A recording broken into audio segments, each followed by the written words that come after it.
Marco's birthday party was one of those lazy Sunday afternoon things, backyard setup, grill smoking, plastic cups full of cheap wine and lukewarm beer. We were all in that transitional phase of life where parties meant catching up with people you hadn't seen in a year, standing around in folding chairs and acting like the last time you talked wasn't 3 birthdays ago. Ellie looked incredible that day. She wore this dark green dress, soft fabric, hugged her in all the right places, and she had this quiet confidence about her. I remember watching her talk to people, seeing how others reacted to her, how effortlessly she moved through conversations. I felt proud, honestly. Proud she was mine. That feeling didn't last. It happened about an hour in. We were inside, near the kitchen, grabbing another round of drinks. I was behind her, maybe 2 steps back, and she was scrolling through her phone.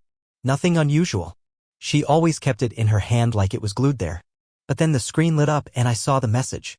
It was one of those banner notifications that flashes across the top, just a preview, but enough to stop me cold. You looked like fire in that dress today. Counting the minutes. My heart didn't drop, it froze. At first, I thought maybe I misread it. Maybe it wasn't even her phone. But it was. I knew her case, a soft lavender color with a tiny scuff on the bottom right corner. I knew the way she held it. I knew the background image, a photo of us from last summer in Tahoe, both smiling with sunburned cheeks and beers in hand. I stared at the message. You looked like fire in that dress today. Counting the minutes. It was bold. Too bold. No one writes that unless they're waiting for something. Unless something's been going on. My first thought wasn't even fear or pain, it was confusion. Disbelief. And then came the adrenaline. That kind of slow motion rush that tightens your throat and makes the room feel like it's bending. She didn't notice me at first. She smiled faintly at whatever she was reading. Then she sensed me behind her. She turned and I guess my face gave me away. "What's up?" she asked, casual. Like nothing had just shattered inside me. I kept my voice even. "Who was that message from?" She blinked. A pause, not even a full second, and then she gave a little laugh. "Oh, that's just Jade," she said, waving her hand like it was nothing. "She always jokes like that. You know how she is." No, I didn't. Not like that. I'd met Jade maybe twice. Ellie used to talk about her more when we first started dating, but in the last year or so, I hadn't heard her name much. They weren't close, at least, not as far as I knew. And I couldn't imagine any of Ellie's friends, let alone Jade, sending a message like that unless there was a whole different context I wasn't being told. "Joking?" I said slowly. She nodded, smiled. "Yeah, she's wild. You know how girls are." And then she did it, she swiped the message away and deleted it right there. Like it meant nothing. Like it hadn't just knocked the air out of me. "Seriously, don't make it weird," she said, chuckling, already turning her focus back to the fridge like we'd moved on. "She just says random stuff all the time." I nodded. I even smiled. But inside, I was somewhere else entirely. I kept thinking if that was just a joke, why delete it so fast? Why not let me see the rest? Why brush it off like a bad smell and switch topics? People don't joke like that out of nowhere. Not unless there's context. Not unless there's already something unsaid behind the words. I stood there, beer in hand, and watched her walk back outside like nothing happened. She rejoined the circle of friends, laughing and picking up a conversation about someone's new job. And I stood frozen in the kitchen, that message playing over and over in my head like a broken record. "You looked like fire in that dress today." Counting the minutes. It wasn't just the words. It was the tone. The timing. The way she deflected. The fact that it sounded like something you send after something happens, not before. Like it was part of a longer thread I hadn't seen. A conversation with history. And suddenly all these tiny things from the last few months started bubbling to the surface. The way she had started being more private with her phone. The new routines. The gym at weird hours. The makeup on days we weren't going anywhere special. I didn't say anything more that day. I didn't bring it up again, at least not at the party. But the moment stayed with me. More than that, it embedded itself. It was like a splinter under the skin of our marriage. Small enough to ignore if I really wanted to, but deep enough that it hurt every time I brushed against it. And I kept brushing against it. Later that night, when we got home, I watched her as she got ready for bed. She smiled at me, made a joke about how Marco still couldn't cook a burger to save his life. I played along. I laughed. But there was distance in my laugh, and I think she noticed. She asked, "You good?" And I said, "Yeah, just tired." But I wasn't tired. I was unraveling. I lay awake long after she fell asleep, her back turned to me, her breathing steady. I stared at the ceiling, my eyes dry, my heart racing. That message burned in my mind like a scar across a clean wall. I kept imagining who the real sender was, trying to picture what he looked like, how long it had been going on, what other moments I had missed. The worst part wasn't the message. It was the way she lied so smoothly, the way she laughed it off, the way she moved on like it hadn't even been a question worth answering, and the way I, even knowing all that, said nothing, just nodded, smiled, swallowed it. That was the first red flag. The moment the curtain lifted just an inch, not enough to see everything behind it, but enough to know something was there, something I wasn't supposed to see. And deep down I knew whatever came next, this was just the beginning. After Marco's party, nothing looked the same anymore. It's strange how one moment, one text, can reframe an entire relationship. I didn't even realize how much I'd been cataloging Ellie's odd behavior until that night. But once the seed of doubt was planted, everything she'd done over the past few months started falling into place like puzzle pieces I hadn't noticed I was collecting. First, it was the nights she said she was going to the gym. I remember I used to admire her dedication. Hitting the treadmill at 8 p.m., coming home looking radiant, skin flushed, hair tied up. But after that message at Marco's, I couldn't unsee how she came home with her makeup still perfect. No sweat, no soreness, just that same off energy, like she was trying to act normal but couldn't quite remember what normal used to look like.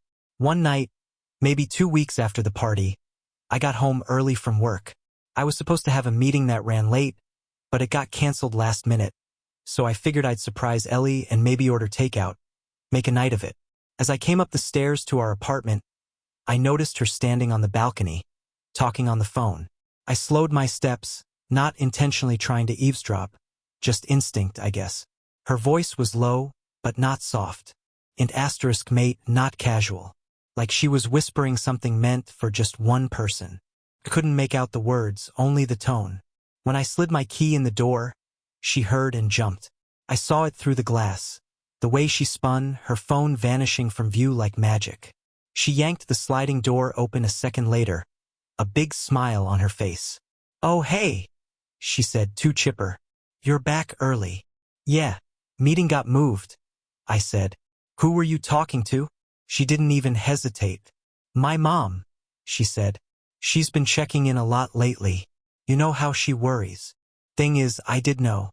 I also knew that her mom had been downstairs in our building all week. She was dog-sitting for our neighbor and staying in their guest room. Ellie had seen her that morning. They'd had coffee together. I didn't mention that. I just nodded. Another lie filed away. There were more after that. A lot more. She started keeping her phone on silent. Face down, always. The brightness turned down so low I could barely read anything if I glanced. I tried not to snoop, I really did. I've never been the jealous or invasive type. But when your gut is screaming at you, when your instincts won't shut up no matter how hard you try to reason with them, you start paying attention to things you used to ignore. Like how she'd started using WhatsApp, even though we'd never used it before. Or how she suddenly had new passwords for everything. How her laptop, once left out on the kitchen counter without a second thought, was now zipped into her bag or hidden away in the bedroom. One night, she got a message around midnight. Her phone lit up on the nightstand, and I saw the flash of it before she rolled over and quickly shoved it under her pillow. I pretended to stay asleep, my breathing steady, but my heart was pounding in my chest. She thought I didn't notice. Maybe she didn't care if I did. Another time, she told me she had to meet a friend after work, something about helping her pick out a birthday gift for her boyfriend. I shrugged and said okay. But she came home smelling like cologne. Not mine. It wasn't overpowering, not enough to seem obvious, but it was there. A scent I didn't recognize. Clean, sharp, expensive. She caught me sniffing her coat as she hung it up and laughed like I was being cute. "I walked through the men's section at Nordstrom," she said. "You know how those sales guys are always spraying stuff in the air." It was a decent excuse. Reasonable, even. But once you've started doubting, reasonable starts feeling more like rehearsed. The tension in our home changed too. It was subtle at first. Little things. Her mood flipped quicker than usual. She got annoyed if I asked simple questions like where she'd been or who she was texting. If I looked over her shoulder while she was scrolling, she tilted her phone or locked the screen. She never used to do that. And I started to change too. I could feel it happening. I became quiet, withdrawn, suspicious. I stopped initiating conversations the way I used to. I stopped making plans. I found myself staring at her while she slept, wondering if she was dreaming about someone else. Wondering if she'd ever lay in bed next to him and think about me the way I now feared she thought about him. We went out for dinner once, just the two of us, trying to do something normal. Halfway through the meal, she got a message and checked her phone under the table. She smiled just barely, then put it away. "What was that?" I asked. "Jade again," she said without missing a beat. "She's such a clown. Right? Jade. The same Jade who sent the fire dress message." I didn't say anything. I just watched her pick up her wine glass and take a slow sip like everything was fine. But it wasn't. And I couldn't pretend anymore. There was a night, I remember this clearly, when I sat on the edge of our bed and just stared at the floor. Ellie was brushing her hair in the bathroom, humming some song I didn't recognize. And I felt this weight settle over me like I was already mourning something that hadn't fully died yet. I didn't know who he was. I didn't know how deep it went. I didn't even have concrete proof. But every fiber in my body told me something was wrong. And I hated that I was now the kind of person who checked the phone bill, who noticed when her location was turned off, who paid attention to the details in her Instagram captions looking for clues. I didn't want to be paranoid. But paranoia is just pattern recognition when you're in denial. And the patterns were everywhere. The final crack, the one that pushed me toward action, came on a Sunday morning. I was doing laundry.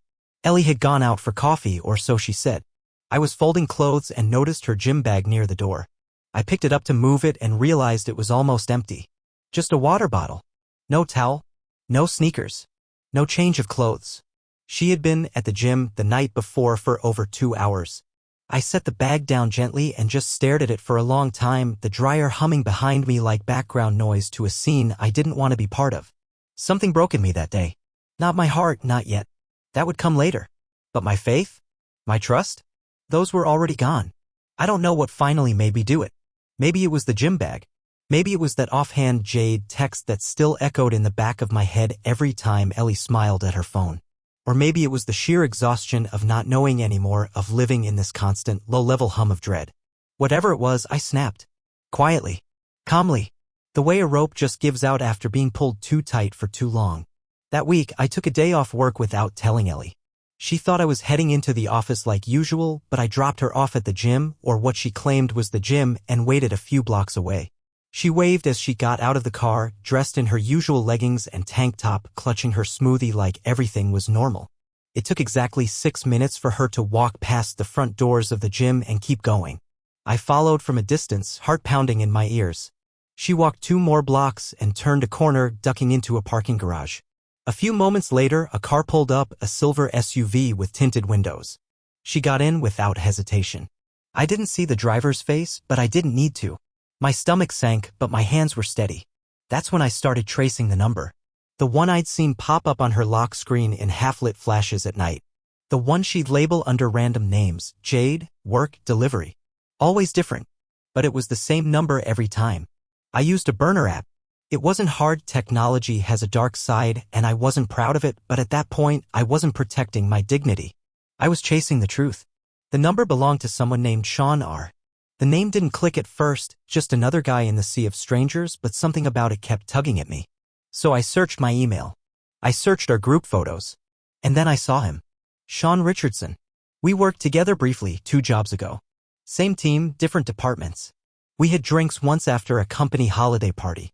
I remembered him being charming in that fake polished kind of way. The type who always leaned in just a little too close when talking to women. I brought Ellie to that party. That was the night she and Sean met. I don't know why I hadn't remembered it sooner. Ellie told me she was volunteering twice a week at a nonprofit near the edge of town. Something to do with animal shelters and community grants. I'd never asked too many questions, partly because I wanted to support her, partly because I didn't want to admit how little I actually knew about what she did there. That's where I went next. I waited until one of her volunteering nights. Said I had dinner plans with my brother. She kissed me on the cheek, grabbed her keys, and left. 5 minutes later, so did I. The address linked to the number showed up in the burner app's logs, a small 1-story house in a neighborhood I'd only ever driven through, never into. A little too far to be convenient, a little too tidy to be suspicious. The kind of place no one would look twice at. Her car was already parked outside. I didn't park directly in front. I stayed down the street, behind a rusted-out pickup. I led the engine and waited. At first, I didn't feel anything. Not rage. Not grief. Not even fear. Just this dull pressure behind my eyes, like my brain was trying to retreat from my skull. I stared at that house like it was going to blink first. 43 minutes passed. I counted every one of them. And then the door opened. They stepped out laughing. Laughing. Ellie was wearing that same green coat she used to wear on our date nights. Her hair was curled, her lipstick fresh. Sean had his arm around her waist like he'd done it 100 times. They didn't even look around. They weren't hiding. They weren't cautious. They were comfortable. He said something, I couldn't hear it, and she threw her head back, laughing the way she used to when we'd sneak off to the lake and drink wine from paper cups. He pulled her close and kissed her. A real kiss. Not a peck. Not nervous. Not hesitant. Full on. She kissed him back. I don't remember driving home. I don't remember anything between watching her step into his car and the moment I pulled into my driveway. Everything felt quiet. Sterile. Like someone had muted the world. She texted me later that night. Gym was great, I'm exhausted. Showering then crashing early. Love you. I stared at the message for a long time. Love you. I had proof now. Not blurry suspicions or unexplained absences. Not half-lies and phone flashes. I had seen it. The way he looked at her. The way she let herself be looked at. And I didn't feel heartbreak. I felt clarity. Everything made sense now. The missing puzzle pieces I had been wrestling with for weeks, maybe months, they all slid into place like they'd been there the whole time, just upside down. I finally understood what I'd been living in. What she had built behind my back while pretending nothing had changed. I took off my shoes. Poured myself a glass of water. Sat at the kitchen table and stared at the wood grain until it blurred into nothing. I was done pretending. I was done guessing. The truth was ugly. But at least now I had it. I didn't sleep that night. I lay on the couch, fully clothed, the TV flickering in front of me but muted. Ellie was asleep in our bedroom or pretending to be, her phone most likely tucked beneath her pillow just in case. I kept hearing her voice in my head, love you. The way she texted it so easily after walking out of another man's house. After kissing him. That kind of lie wasn't just deceitful, it was cruel. By sunrise, something in me had shifted. There was no explosion, no shouting, no tears. Just stillness. A terrifying kind of calm I hadn't felt before. The kind people talk about before they walk away from everything they once thought mattered. That morning, while she slept, I packed a bag and left. I didn't leave a note. I didn't answer her texts. I just got in the car and drove to my brother Nate's place on the other side of town. He opened the door in sweatpants, holding a bowl of cereal, eyes wide with surprise. Whoa. You good? He asked, setting the bowl down. No, I said, stepping inside. But I will be. He didn't ask anything else, just gave me a long, quiet look and pointed to the guest room. That day was the beginning of the clean break. I started by pulling my name from everything we shared, joint bank accounts, credit cards, investment portfolios. Anything that could tie me to her financially, I severed. My name came off the utilities. The mortgage. I even opened a new checking account and had my direct deposit from work rerouted before she'd even noticed I was gone. I didn't block her, not yet. I wanted her to see everything I was doing, to feel the slow unraveling of the world she'd built on my back. I wanted her to know that she wasn't in control anymore. She called me twice that day, then 3 more times in the evening. I didn't answer. Instead, I contacted a lawyer, a real one. I explained the situation without flinching. Told him I had no proof on paper, but I had a visual confirmation of an affair. I wasn't interested in dragging it out, I said. I just wanted it over and I wanted to be smart about it. He nodded, barely blinking. You'd be surprised how common this is, he said.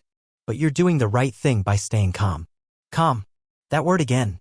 It didn't feel like calm, it felt like armor. Like I'd finally put something between me and her lies. He gave me a list of things to start collecting: timelines, financial records, phone logs. So I got to work. Ellie kept texting. Where are you? Are you okay? I'm worried. Please come home so we can talk. It was almost funny how quickly the tone changed from confusion to panic, from subtle guilt to begging. And I ignored every single one. By day 3, she had started to realize what was happening. She called my brother, left a message with my boss, texted my mom. I told them not to respond. Let her feel the silence. I had given Ellie everything, years of my life, unshakable trust, blind loyalty, and she had used it as cover. My faith in her had become her camouflage. Yeah? I was done giving. On the fourth morning, I drove back to our house, and walked through it like I was visiting a museum. The place didn't feel like mine anymore. Every framed photo on the wall was a lie in a wooden rectangle. Every mug, every towel, every throw blanket she insisted on buying during those date night Target runs, all of it reeked of fake comfort. She was sitting at the dining table when I walked in. Her eyes were puffy. Hair in a bun. No makeup. Her phone in her hand like always. "Mark," she said, standing up. "Thank God." I didn't respond. I walked past her into the kitchen, opened the drawer with our files, and started pulling documents. Tax forms. Insurance papers. Copies of our marriage license. "Can we talk?" she asked, voice cracking. "I know you're angry, but this disappearing? It's not fair. You didn't even give me a chance to, eh?" "You had chances," I said, not looking up. "You had years of chances." She was quiet after that. I could feel her watching me, probably trying to read my mood.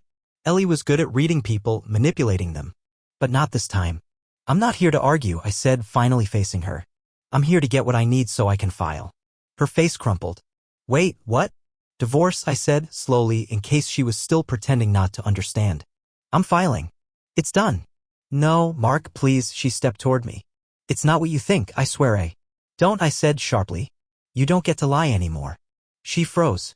I could see the panic set in behind her eyes, not because she was losing me, but because the consequences were catching up. She had cheated like she would never be caught, like I would always be there. But I wasn't there anymore. Later that night, back at Nate's, I went through the rest of the files. I started building my case, not to punish her, but to protect myself. I wasn't going to let Ellie turn this around and paint herself as the victim. I wasn't going to let her walk away with half of what she didn't earn while I got stuck picking up the emotional tab. People talk about betrayal like it's a moment, a singular action that breaks your heart. But that's not true. Betrayal is a process. It's a series of little choices someone makes to put themselves ahead of you. It's selfishness in slow motion. I replayed every one of those choices in my head, the gym lies, the fake volunteering, the message she deleted without flinching. I remembered the way she laughed at the dinner table while texting someone else. The way she said "I love you" knowing she just walked out of another man's arms. I wasn't angry anymore. I was clean. There's something powerful in that, in knowing the truth, in seeing things clearly for the first time in years. You stop second-guessing yourself. You stop carrying someone else's lies like they're your burden. You just let them go. And when you do, you start to remember who you were before them. I didn't go looking to ruin her. I need to make that clear, because people love to twist the story when someone gets what they deserve. But the truth is, I wasn't out for revenge, not at first. I was out for distance. Clarity. Peace. That's all I wanted. Ellie ruined herself. All I did was stop protecting the image she worked so hard to maintain. See, Ellie was one of those people who built her entire personality around being the perfect wife. She volunteered for things. Sent holiday cards. Posted curated date night selfies with hashtags like #blessed and #powercouple. At family gatherings, she made sure to talk about how we always communicate, how trust is everything. She knew what she was doing. That mask wasn't accidental, it was calculated. Every detail designed to control the narrative. And for years, I helped her polish it. I played the part. Smiled in the pictures. Reposted her captions. Never once did I think I was painting a mural on the walls of a lie. But now that I had nothing left to protect, I stopped holding back. I started with her parents. They'd always loved me, or so they said. We spent every Thanksgiving at their place, and her dad used to call me the only sane man in the room. They treated me like family. So I drove out to their house one afternoon, sat across from them in their living room, and told them everything. At first, they didn't believe me.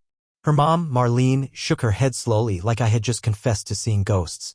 "Ellie wouldn't do that," she said, arms folded tight. "She loves you." "She lied to you too," I said. "She's been having an affair. For months. I saw them together. I showed them the address. The phone logs. I didn't have photos, but I didn't need to. I had enough to prove the truth. More importantly, I had the look in my eyes, that hollow look people get when they've seen something they can't unsee. Her dad didn't say much.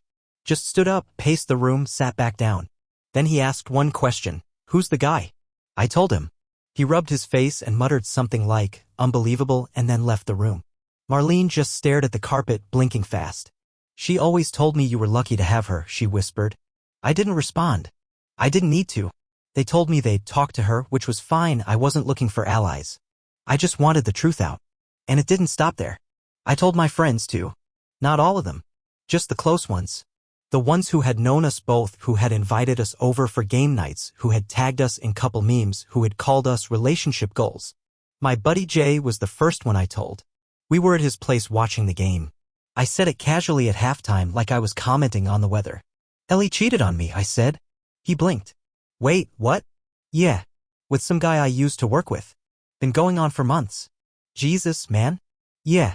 At first, he didn't know what to say. But later that week, he told his wife, who told her group chat, which included some of Ellie's coworkers and friends. And that's when the unraveling began. Because Ellie's image? Her reputation? It relied on people not knowing. She was the one who gave relationship advice to her friends. The one who brought casseroles to new moms and hand-lettered wedding invitations as gifts. She wasn't just admired, she was aspired to. And when people found out, they turned on her. She lost friends almost overnight. Her coworker group chats went silent. The casual likes and hearts on her posts dried up. One friend told me that Ellie had started reaching out to people to clarify the situation, claiming we were on a break or that it was just an emotional connection. But no one bought it. She went from admired to avoided in a week. Then came the fallout at work. Ellie worked in a PR firm, image was her business. And apparently, sleeping with a married ex-coworker who moonlit as a client consultant didn't go over well with upper management. The whisper network got loud.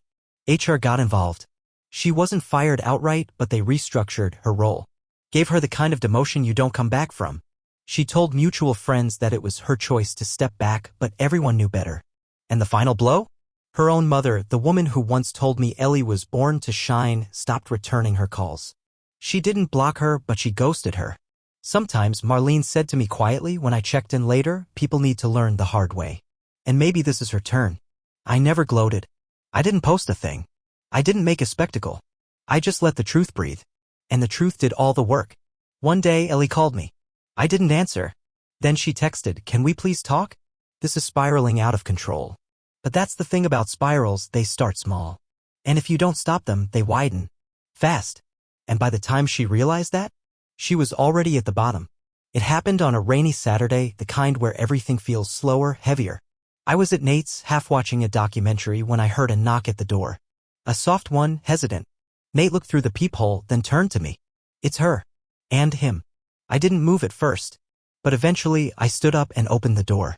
There they were, Ellie and Sean. She looked like she hadn't slept in days. Puffy eyes. Pale face. Her mascara had run just enough to show she hadn't bothered fixing it. And him? He looked like a shadow of the smug guy I saw outside that house. Shoulders hunched, jaw tight, eyes glued to the floor. We just want to talk, Ellie said. Her voice cracked on talk. I didn't step aside. I didn't invite them in. We made a mistake, she continued, trembling. I was lost.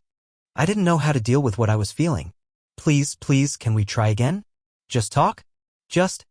I raised a hand and shook my head. You made your choice, I said, voice calm. Now live with it. Her breath hitched. Sean didn't say a word. He couldn't even meet my eyes. I shut the door slowly, deliberately. This time I didn't look back. And I didn't feel a thing.